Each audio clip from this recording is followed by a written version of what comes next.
वो कहावत है ना, खेत जले तो किसान रोता है, राजनीति जले तो प्रदेश रोता है, सिक्के की खनक से जो बिक जाए वो जनता नहीं, बस वो भीड़ होता है। और आज बिहार एक भीड़ बन चुका है। वो बिहार जिसने देश को लड़खड़ाने से बचाया, जिसने अंग्रेजों को घुटने टेकने पर मजबूर कर दिया, जिसने जयप्रकाश दिया, जिसने लोहिया दिया, और वही बिहार आज इतना थक गया है कि सपने बेचाया सिर्फ 5 साल अफीम के बदले। कहते हैं बदलने वाला बदल जाएगा, और आज वही हुआ उस शख्स के साथ जिसने कहा मैं सत्ता लेने नहीं आया, मैं बिहार बदलने आया हूं। नाम है प्रशांत किशोर, जिसने रोजगार की बातें की, जिसने पलायन की पीड़ा उठाई, जिसने शिक्षा और स्वास्थ्य की लड़ाई को मुद्दा बनाया। लेकिन बदले में बिहार ने आखिरकार उस व्यक्ति को क्या दिया? एक जीरो। इतिहास का सबसे बड़ा तमाचा प्रशांत किशोर को पड़ा है। और आज सवाल सिर्फ इतना ही नहीं है कि पीके हार गए, सवाल यह है क्या सच में बिहार जीत गया? क्या सरकारें बदलना ये बदलाव है? क्या भीड़ जनता है? क्योंकि सच ये है, जिस प्रदेश में वोट जादी देखकर दी जाती है, भविष्य कभी वहां जन्म ही नहीं ले पाता। और इसी दर्द से आज सवाल उठता है, क्या सबको जिताने वाला हार सकता है? क्या सच्चाई कभी आवाज दबाई जा सकती है? क्या ये अंत है या किसी तूफान की शुरुआत है? क्योंकि याद रखना, लड़ाई हारने से नहीं, लड़ाई छोड़ देने से खत्म हो जाती है। और ये लड़ाई तो अभी शुरू हुई है। आज से कुछ समय पहले आपको लेके चलता हूं। साल 2020, एक नौजवान अपने घर से निकलता है, कंधे पर बैग, जेब में टिकट, हाथ में सर्टिफिकेट लिए।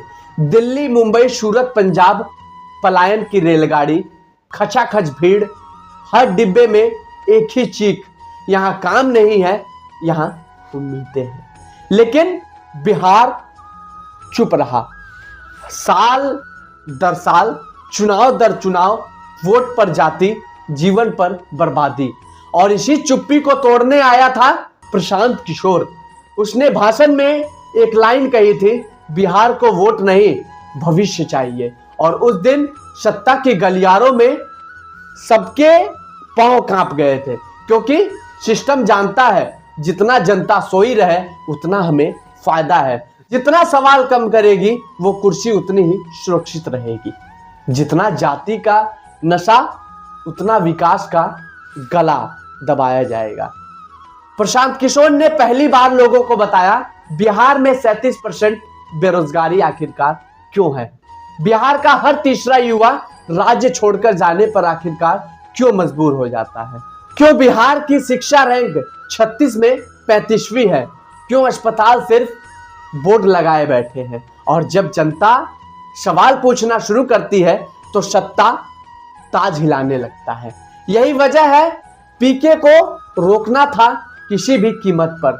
और फिर शुरुआत हुआ सबसे गंदा खेल, जिसे आज के जमाने में इमेज का खेल कहा जाता है। सबसे पहले उसमें अहम भूमिका निभाई मीडिया ने। मीडिया ने उसे राजनीति पंडित कहा, फिर सत्ता का खिलाड़ी, फिर बाहरी खतरा, और अंत में कहा गया ये सब के सब विदेशी फंडिंग से आए हुए हैं।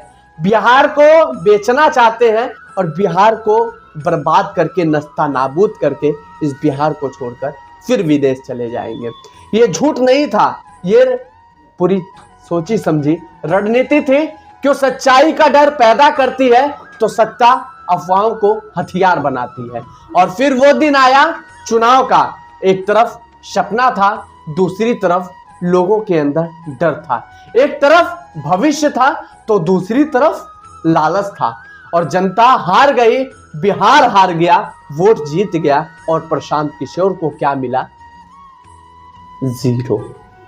इतिहास का सबसे बड़ा बेरहम फैसला। लेकिन याद रखना, जीरो वही मिलता है जहां से गिनती की शुरुआत होती है। और शून्य से बड़ा इस ब्रह्मांड में कोई अंक नहीं है। शून्य अगर किसी के पीछे जुड़ जाए तो उसकी कीमत ना जाने कितने ऊपर बढ़ जाती है, और शून्य अगर वही घट जाए तो आदमी बस एक अंक बनकर रह जाता है, मात्र एक अंक। आज जो लोग ताने मार रहे हैं प्रशांत किशोर को, वो खुद हार गए हैं।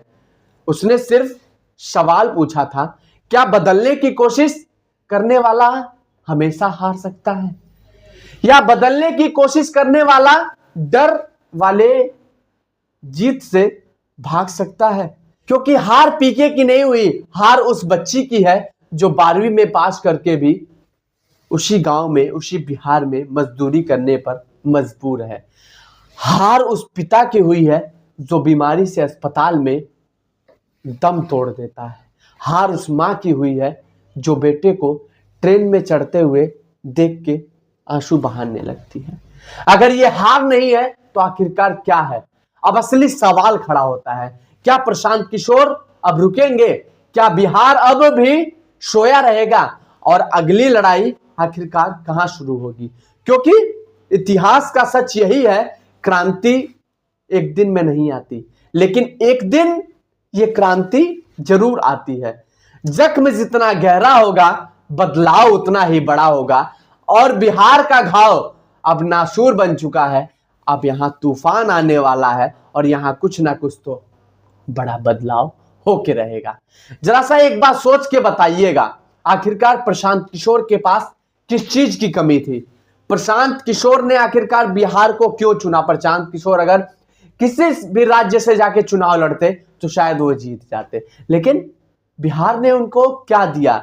प्रशांत किशोर एक अच्छे व्यक्ति साबित होते हैं।